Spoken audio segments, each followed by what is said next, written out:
While it came as a shock, Canada selling its gold reserves isn't new and doesn't really matter much, as Canada has been selling gold reserves for 2 decades. While this may not matter in terms of gold prices, the explanation why and comments made about central bank digital currencies are far more interesting. If you follow Stackers University, then you know we believe in research. One of my favorite quotes is research over me search. So while I'm going to share my opinions, it's more important to me that you get the facts and make your own decision.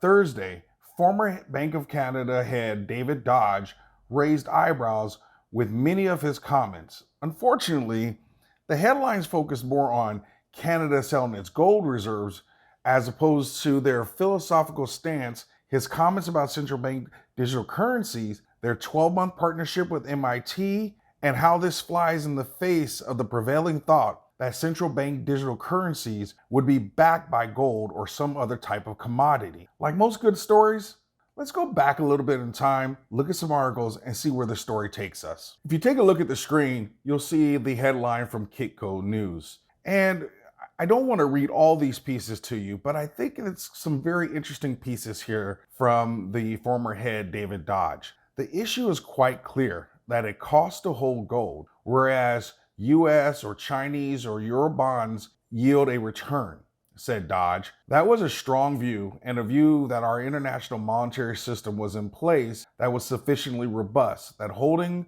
this antique instrument of instability called gold really didn't make any sense. Now that's really interesting to us as stackers, right? Because we really firmly believe that it's not ours unless we hold it. And while we know that we don't gain any interest and there's no dividends paid when we hold gold in our possession or even silver in our possession, we do know that there's an appreciation, there's an inflation hedge there, and there is value added because gold is real money. But we'll come back to that. The Bank of Canada and MIT's Digital Currency Initiative Lab is currently collaborating on a 12-month research project on central bank digital currencies. And so while this made a lot of news, many people missed the first line, just like I skipped over it on purpose. Starting in the early 2000s, the Bank of Canada sold its gold reserves. Canada is currently the only G7 nation without any official gold holdings. So let's go back in time. And so what I did is I pulled up an article here, and I have several articles going back to around 2016. And this first one, and you can see the date is highlighted, talks about how Canada is selling off its remaining gold reserves, mainly by selling gold coin figures from the Bank of Canada and the Finance Department show. The country held just 19 million US worth of gold as of last Monday, meaning February 2016. That left Canada holding 21,000 ounces of gold in its reserves. The decision to sell the gold was not tied to a specific gold price, and sales are being conducted over a long period and in a controlled manner. The government has a long-standing policy of diversifying its portfolio by selling physical commodities such as gold, and instead investing in financial assets that are easily tradable and that have deep markets of buyers and sellers. Essentially, that's what the former bank head said in the Kitco article. Back in the 1960s, Canada held more than 1,000 tons of gold, but began steadily selling off its hoard, and by 2003, the country had just 3.4 tons. That's why I think this is a nothing burger. This is what Canada has been doing for a very long time. And so while people are making lots of noise about this, I don't think it really matters much, folks. Not at least in terms of Canada holding gold. I'll come back to those pieces that I think are major takeaways. The next article is from March of 2016, and again, it discusses that the government of Canada has wound down its gold reserves to basically nothing after a multi-year strategy of selling them off in favor of hoarding other countries' currencies instead. According to the Department of Finance official international reserves data released Thursday, again back in March of 2016, Canada's gold reserves were down effectively to zero. Next article. This one is from January 2001. And this goes back and tells a story about what happened in 2015 and 16. The title is The Hidden Story of Trudeau's Sale of Canada's Gold Reserves to China. Trudeau's decision to dump all Canadian gold holdings came just months after his election as Prime Minister in 2015. The next quote again is about how this has been a multi-year strategy of theirs. And then the last quote there is from March 2016, that said they were effectively at zero. The next article I want to show is titled, "And Then There Was None, Canada Sells Its Gold." And I've highlighted here that this was 6 years ago from Resource World. Canada, bucking an international trend that has seen central banks becoming net buyers of gold since 2010, has sold off all of its official gold holdings. And I'm going to skip a little further, and you can read this for yourself. Canada's current holdings will now rank it dead last out of 100 central banks, behind Albania at number 99. And there's another quote here at the bottom.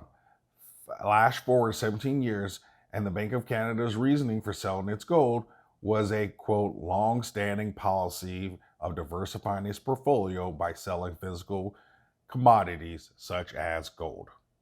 And if you take a look at the screen here, there's some more quotes from this article, and I do really like this first one. Gold, however, is not a commodity. It is money itself. Now, we all know that as stackers, and it has been for over 3,000 years. It is traded daily on the currency desks of major banks all around the world. That puts gold in the same category as the US dollar, the euro, and other currencies. And I think that's especially important for us to remember in the context of Basel III, where gold can now be treated as a tier 1 asset for banks. So I'm not quite sure how this really fits into Canada's overall plan, but hey, they got a plan. What do I know? I'm just some faceless dude on YouTube, right? I love this last piece here, and this is essentially how they ended the article. Former Fed Chair Alan Greenspan may have framed gold best with some salient observations. Greenspan said, quote, "In the absence of the gold standard, there is no way to protect savings from confiscation through inflation. There is no safe store of value." He also said, quote, "Gold is a currency, by all evidence, a premier currency. No fiat currency, including the US dollar, can match it." Finally, Greenspan said, "Gold still represents the ultimate form of payment in the world. Fiat money in extremis is accepted by nobody. Gold is always accepted."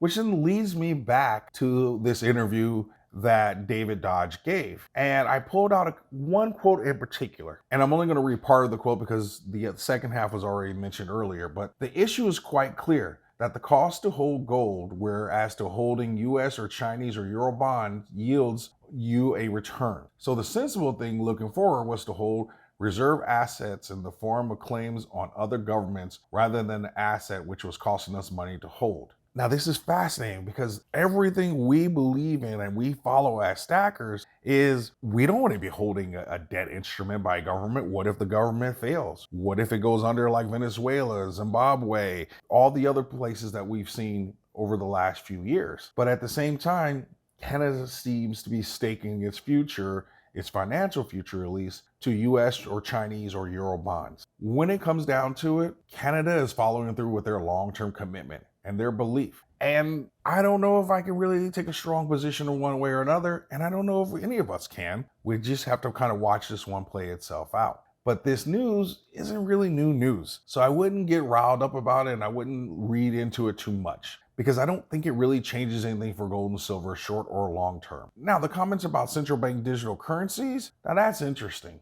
And I think the takeaway is they really aren't that far away, at least for Canadians. And I hate to say this to my Canadian friends out there, but I might be a little terrified if I lived in Canada at this moment. We've already seen what Trudeau did with bank accounts for donating money to truckers. Can you imagine what they would do if they had central bank digital currencies? And then this is my biggest question, because the prevailing thought in our community has been, once there's a reset, once this collapses, money is going to be, currency is going to need to be backed by something tangible, something real, like gold or like commodities. And we hear about Russia potentially doing a commodity-backed currency. And then you have Canada saying, we're just going to do our central bank digital currencies, and that they're doing a partnership with MIT for the next 12 months to see what happens. So my big question is, are we getting it wrong? Are we all thinking that they're going to back the currency with something? Or is this just going to be a continual game of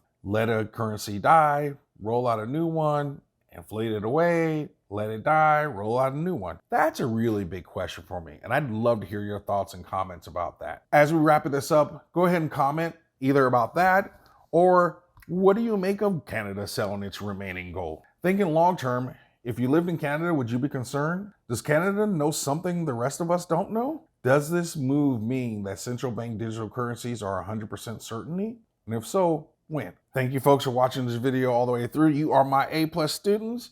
Give yourself an A+ in the comments. Always stack smarter and never stop learning.